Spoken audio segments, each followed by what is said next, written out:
അങ്ങനെ ഈ ക്രിസ്മസിന് ഞാനും ഉണ്ടാക്കി ഒരു അടിപൊളി പ്ലം കേക്ക്. ഈ പ്ലം കേക്ക് ആർക്ക് വേണമെങ്കിലും ഉണ്ടാക്കും കേട്ടോ. നല്ല റിച്ചാണ്, അതേപോലെ നല്ല ടേസ്റ്റുമാണ് കേട്ടോ. കത്തി എടുത്ത് മുറിക്കുമ്പോൾ തന്നെ അങ്ങ് താഴ്ന്നു പോകും, അത്രയ്ക്കും സോഫ്റ്റ് ആണ് കേട്ടോ. അപ്പോൾ നമുക്കിതെങ്ങനെ തയ്യാറാക്കാമെന്ന് നോക്കാം. ഇന്നിപ്പോൾ ക്രിസ്മസിൻ്റെ തലേദിവസമായി, എല്ലാവരും തന്നെ ഉണ്ടാക്കി കഴിഞ്ഞ് കാണും. എന്നാൽ തന്നെയും ഞാൻ ഉണ്ടാക്കുന്നത് എങ്ങനെയാണെന്നൊന്ന് കാണിക്കുന്നതേ ഉള്ളൂ കേട്ടോ. അപ്പോൾ എല്ലാവർക്കും എൻ്റെ പുതിയൊരു വീഡിയോയിലേക്ക് സ്വാഗതം. അപ്പോൾ വീഡിയോ ആദ്യമായിട്ട് കാണുന്നവരുണ്ടെങ്കിൽ ഒന്ന് സബ്സ്ക്രൈബ് ചെയ്ത് സപ്പോർട്ട് ചെയ്യണേ. അതേപോലെ വീഡിയോ ഇഷ്ടപ്പെട്ടാലൊന്ന് ലൈക്ക് ചെയ്യാനും മറന്നു വരും കേട്ടോ. ഇനി ഞാനിത് എങ്ങനെ തയ്യാറാക്കുന്നത് നോക്കാം. അപ്പോൾ ആദ്യം നമ്മൾ ചെയ്യേണ്ടത് കേക്ക് തയ്യാറാക്കുന്ന പാത്രം അഥവാ കേക്ക് ടിൻ അത് നമ്മൾ റെഡിയാക്കി വെക്കുക എന്നുള്ളതാണ്. അപ്പോൾ ആദ്യം ഞാൻ ബട്ടർ പേപ്പർ എടുത്തിട്ടുണ്ട്. ആ റൗണ്ട് ഒന്ന് ശരിയാക്കി കട്ട് ചെയ്യാൻ വേണ്ടി ആ പാത്രം വെച്ചിട്ട് ആ ചുറ്റിലും ഒന്ന് റൗണ്ട് ചെയ്തൊന്ന് മുറിച്ചെടുത്താൽ മതി. അപ്പോഴത്തേക്കും കറക്റ്റ് റൗണ്ടിൽ നമുക്ക് പേപ്പർ കിട്ടും. അപ്പോൾ ആ പേപ്പർ എടുത്തിട്ട് ഒന്ന് വെച്ചതിന് ശേഷം കുറച്ച് എണ്ണ ഒന്ന് തൂത്ത് തടവി ഒന്ന് റെഡിയാക്കി വെച്ചാൽ മതി. പിന്നെ നമ്മളിത് എടുക്കേണ്ട കാര്യമില്ലല്ലോ. ആദ്യം ഇത് തന്നെ ചെയ്ത് വെച്ചാൽ നമ്മൾ ബാറ്റർ തയ്യാറാക്കുമ്പോഴത്തേക്ക് പെട്ടെന്ന് തന്നെ ഒഴിച്ച് നമുക്ക് കേക്ക് സെറ്റ് ചെയ്യാൻ വെക്കാം. അപ്പോൾ കേക്ക് ടിൻ സെറ്റാക്കി വെച്ച ശേഷം പിന്നെ അടുത്തതായിട്ട് നമുക്ക് ചെയ്യേണ്ടത് പഞ്ചസാര കാരമലൈസ് ചെയ്യുകയാണ്. അതിനുവേണ്ടി ഒരു 3/4 കപ്പ് അളവിൽ പഞ്ചസാര എടുത്തിട്ടുണ്ട്. അത് നല്ല ചൂടായിട്ടുള്ള പാത്രത്തിലേക്ക് ഇട്ട് കൊടുക്കുകയാണ്. അടി കട്ടിയുള്ള പാത്രം വേണം കേട്ടോ, അല്ലെങ്കിൽ ചിലപ്പം അടിക്ക് പിടിക്കുകയോ അല്ലെങ്കിൽ കരിഞ്ഞു പിടിക്കുകയോ ചെയ്തേക്കും. അപ്പോൾ ഫ്ലെയിം ആദ്യം ഒന്ന് ഹൈ ഫ്ലെയിമിൽ വെച്ചിട്ട് ആ പഞ്ചസാര ഒന്ന് ഉരുകുന്ന സമയം ആകുമ്പോഴത്തേക്കും ഒന്ന് മീഡിയത്തിലോട്ടാക്കുക. അപ്പോൾ ഈ കട്ട പിടിച്ച പഞ്ചസാരയൊക്കെ നന്നായിട്ടൊന്ന് മെൽറ്റായിട്ട് അതിൻ്റെ കളർ നന്നായിട്ട് മാറാൻ തുടങ്ങും. നല്ല ഡാർക്ക് ബ്രൗൺ ഷെയ്ഡിലോട്ടാകുന്ന സമയത്ത് നമുക്കിതിലേക്ക് വെള്ളം ചേർത്ത് കൊടുക്കാം. ഒരുപാടങ്ങ് ഡാർക്ക് കളറാകാൻ നിൽക്കരുത്. അപ്പോൾ കേക്കിന് ആ ഒരു കരിഞ്ഞൊരു ചുവ വരും. അപ്പം നല്ല ബ്രൗൺ നിറത്തിൽ, ഡാർക്ക് ബ്രൗൺ നിറത്തിലാകുന്നിടം വരെ ഒന്ന് ഇളക്കി കൊടുക്കണം. കാരണം ആ നിറമാണ് നമ്മുടെ കേക്കിനും കിട്ടുന്നത്. ഇതിലേക്ക് ഒരു 1/4 ഗ്ലാസ് അളവിൽ വെള്ളമാണ്, ചൂടുവെള്ളമാണ് ചേർത്തേക്കുന്നത്. അപ്പോൾ വെള്ളം ഒഴിക്കുമ്പോൾ സൂക്ഷിച്ചോണം, തെറിക്കും. അതുകൊണ്ട് കുറച്ചായിട്ട് വേണം വെള്ളം ചേർത്ത് കൊടുക്കുക. ഒറ്റയടിക്ക് വെള്ളം ഒഴിച്ച് കൊടുക്കുകയാണെങ്കിൽ പെട്ടെന്ന് പുറത്തോട്ട് തെറിക്കും. അപ്പോൾ അത് സൂക്ഷിച്ച് വേണം ഒഴിച്ചു കൊടുക്കാൻ. ഇതറിയാൻ വയ്യാത്തവർക്കാണ് ഇത്ര ഡീറ്റെയിൽ ആയിട്ട് ഞാൻ പറയുന്നത്. ഇനി ഇത് നന്നായിട്ടൊന്ന് തണുക്കാൻ വേണ്ടി മാറ്റി വെക്കാം. ഇനി അടുത്തതായിട്ട് നമുക്ക് ചെയ്യേണ്ടത് ഓവൻ സെറ്റ് ചെയ്യുന്നതാണ്. ഓവൻ ഇല്ലെങ്കിൽ കുക്കറായാലും അതേപോലെ സാധാ അലൂമിനിയം പാത്രമായാലും ഒരു 10 മിനിറ്റ് പ്രീ ഹീറ്റ് ചെയ്ത് വെക്കണം. ഇപ്പോൾ ഓവൻ ആയതുകൊണ്ട് 180 ഡിഗ്രിയിൽ അപ്പറും ലോവറും ആക്കി വെച്ചതിന് ശേഷം 180 ഡിഗ്രിയിലാക്കി വെച്ച ശേഷം ഒരു 10 മിനിറ്റ് പ്രീ ഹീറ്റ് ചെയ്യാൻ വെക്കുവാണ്. അപ്പോൾ ആ നേരം കൊണ്ട് നമുക്ക് കേക്കിന് വേണ്ടിയുള്ള ബാറ്റർ തയ്യാറാക്കാം. അപ്പോൾ ആദ്യം 1.5 കപ്പ് മൈദ എടുത്തിട്ടുണ്ട്. അത് ആദ്യം ഒന്ന് അരിച്ചെടുക്കുകയാണ് കേട്ടോ. ഇത് കുറച്ച് കട്ടകൾ തരിതരിയുള്ള മൈദ ആയതുകൊണ്ട് ആദ്യം ഞാൻ ഒന്ന് അരിച്ച ശേഷം പിന്നെ രണ്ടാമത് ഒന്നും കൂടെ അരിക്കുന്നുണ്ട്. രണ്ടാമത് ഇതേപോലെ അരിക്കുന്ന സമയത്ത് ഇതിലേക്ക് ഞാൻ 1 ടീസ്പൂൺ നമ്മുടെ ബേക്കിംഗ് പൗഡറും ഒരു 1/4 ടീസ്പൂൺ അളവിൽ ബേക്കിംഗ് സോഡയും പിന്നെ ഒരു പിഞ്ച് അളവിൽ ഉപ്പും കൂടെ ചേർക്കുന്നുണ്ട്. അതും കൂടെ ചേർത്തിട്ട് നമ്മൾ ഇതിൻ്റെ കൂടെ അങ്ങ് അരിച്ചെടുക്കാം. ഈ അരിച്ചെടുത്ത മാവ് മാറ്റി വെച്ച ശേഷം ഇനി കേക്കിലേക്ക് ചേർക്കേണ്ട സാധനങ്ങളാണ് ക്യാരറ്റും അതേപോലെ ഡേറ്റ്സും നട്ട്സുകളും പിന്നെ ഞാൻ ഡ്യൂട്ടി ഫ്രൂട്ടിയൊക്കെ ചേർക്കുന്നുണ്ട്. താല്പര്യം ഉണ്ടെങ്കിൽ മാത്രം ചേർത്ത് കൊടുത്താൽ മതി കേട്ടോ. അപ്പോൾ ക്യാരറ്റ് ഞാൻ 2 ക്യാരറ്റ് എടുത്തിട്ടുണ്ട്. പിന്നെ നമ്മുടെ ഡേറ്റ്സ് ആണെങ്കിൽ ഒരു കൈപ്പിടി അളവിൽ ചെറുതായിട്ട് നുറുക്കിയെടുത്തതാണ്. പിന്നെ കറുത്ത മുന്തിരിയുണ്ട്, വെളുത്ത മുന്തിരിയുണ്ട്, പിന്നെ അണ്ടിപ്പരിപ്പുണ്ട്, പിന്നെ ഡ്യൂട്ടി ഫ്രൂട്ടി ഓറഞ്ച് കളർ എടുത്തിട്ടുണ്ട്, പച്ച കളർ എടുത്തിട്ടുണ്ട്. അതെല്ലാം ഓരോ കൈപ്പിടി അളവിൽ, ഒരു കൈ അളവിൽ അങ്ങ് ചേർത്ത് കൊടുക്കുന്നേ ഉള്ളൂ. എന്നിട്ട് ഇതിലേക്ക് നമ്മൾ അളന്ന് വെച്ച മാവിൽ നിന്ന് 2 സ്പൂൺ എടുത്ത് ചേർത്ത് കൊടുക്കുന്നുണ്ട്. ഇത് നമ്മുടെ കേക്കിലേക്ക് ചേർക്കുമ്പോൾ ഒരു ഭാഗത്തായിട്ട് മാത്രം ഇത് അടിഞ്ഞുകൂടി കിടക്കാതിരിക്കാൻ വേണ്ടിയാണ് ഈ കുറച്ച് മാവും കൂടെ ഇട്ട് ഇങ്ങനെ അങ്ങ് പുരട്ടി വെക്കുന്നത്. അപ്പോൾ ഇതും റെഡിയാക്കി മാറ്റി വെച്ച ശേഷം ഇനി നമുക്ക് കേക്കിലേക്ക് വേണ്ടിയുള്ള മധുരത്തിന് ആവശ്യമായിട്ടുള്ള പഞ്ചസാരയാണ്. ഞാനിപ്പോൾ 1/2 കപ്പ് പഞ്ചസാരയാണ് എടുത്തേക്കുന്നത്.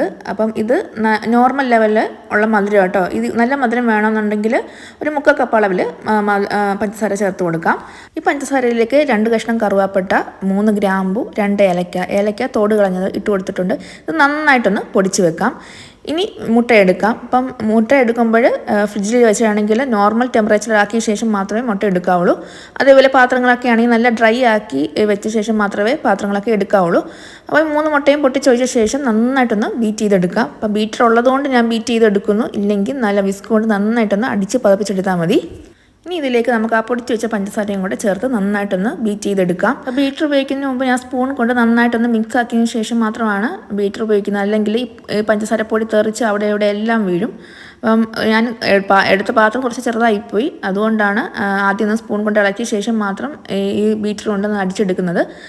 അപ്പം ഇതിൻ്റെ ഇടയ്ക്ക് ഞാൻ അരക്കപ്പ് എണ്ണയും കൂടെ ചേർക്കുന്നുണ്ടായിരുന്നു. അപ്പോൾ അത് നിങ്ങളെ കാണിക്കാൻ വിട്ടുപോയി. അപ്പോൾ അത് ഞാൻ ക്ഷമ ചോദിക്കുകയാണ്.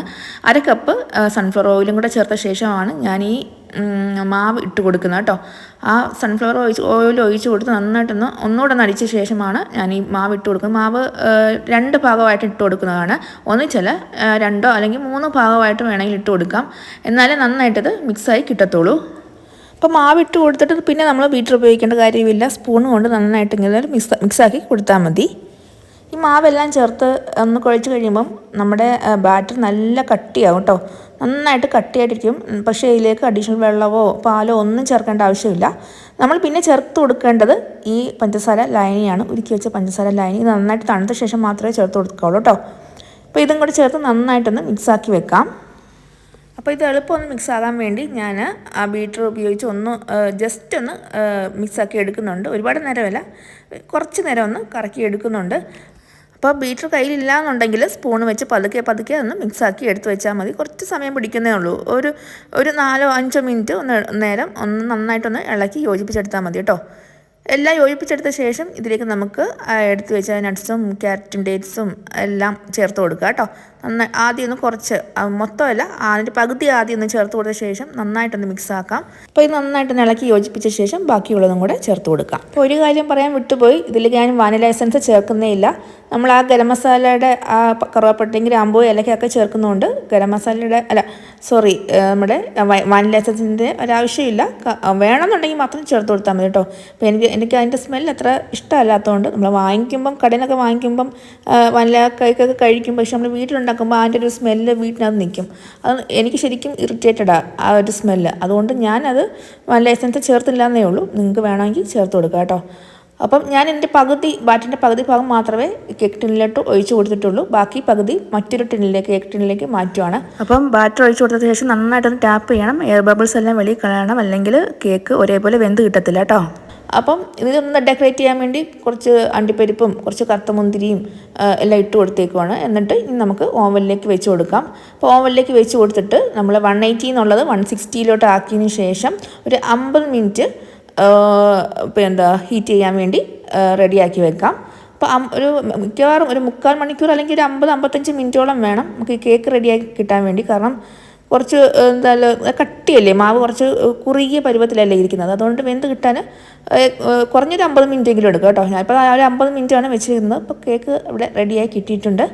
അപ്പം നമ്മൾ എന്തെങ്കിലും സ്ക്യൂറോ എല്ലാം വെച്ച് ഒന്ന് കുത്തി നോക്കി കഴിഞ്ഞാൽ അറിയാം. അപ്പോൾ അതിനകത്ത് പറ്റിയിരിക്കുവാണെങ്കിൽ കുറച്ചും കൂടെ വേവാനുണ്ട്. പറ്റിയില്ല, നല്ല ക്ലിയർ ആയിട്ടിരിക്കുവാണെങ്കിൽ കേക്ക് നന്നായിട്ട് വെന്തിട്ടുണ്ട്. ഇനി നമുക്കിതെടുത്ത് ആറാൻ വേണ്ടി വെക്കാം. ആറിയതിന് ശേഷം മാത്രമേ കേക്ക് ടിന്നിൽ നിന്ന് ഈ കേക്ക് എടുത്ത് മാറ്റാവുള്ളൂ, അല്ലെങ്കിൽ പൊടിഞ്ഞു കേട്ടോ. നന്നായിട്ട് ആറിയതിന് ശേഷം മാത്രമേ കേക്ക് ടിന്നിൽ നിന്ന് എടുത്ത് മാറ്റാവുള്ളൂ. കാരണം നേരത്തെ ഇതേപോലെ ഞാൻ നന്നായിട്ട് ആറാതെ കേക്ക് ടിന്നിൽ നിന്ന് എടുത്ത് മാറ്റിയിട്ടുണ്ട് കേക്ക്. പക്ഷേ അതെല്ലാം പൊടിഞ്ഞു പോയിട്ടുണ്ട് കേട്ടോ. അപ്പം പൊടിഞ്ഞു പോകാതെ എടുക്കണമെങ്കിൽ നന്നായിട്ടിത് ആറാൻ വേണ്ടി വെക്കാം. അപ്പോൾ നല്ല രുചിയുള്ള ക്യാരറ്റ് ഡേറ്റ്സ് കേക്ക് ഇവിടെ റെഡി ആയിട്ടുണ്ട്. പ്ലം കേക്ക് റെഡി ആയിട്ടുണ്ട്. അപ്പം ഇതുവരെ ചെയ്തിട്ടില്ലാത്തവരുണ്ടെങ്കിൽ തീർച്ചയായിട്ടും ചെയ്ത് നോക്കുക. അപ്പോൾ വീഡിയോ ഇത്രയേ ഉള്ളൂ. ഇഷ്ടപ്പെട്ടല്ലോ ഒന്ന് ലൈക്കും ഷെയറും കമൻറ്റും അതേപോലെ ഒന്ന് സബ്സ്ക്രൈബ് ചെയ്യാൻ മറന്നു പോകരുത്. സബ്സ്ക്രൈബ് ചെയ്യുമ്പോൾ ബെല്ലൈക്കൺ ഒന്ന് പ്രസ് ചെയ്യാനും അതേപോലെ ഓൾ എന്ന ഓപ്ഷൻ ഒന്ന് ക്ലിക്ക് ചെയ്യാനും മറന്നു പോകരുത്. അപ്പോൾ ഓക്കെ, താങ്ക് യു. എല്ലാവർക്കും ഹാപ്പി ക്രിസ്മസ്.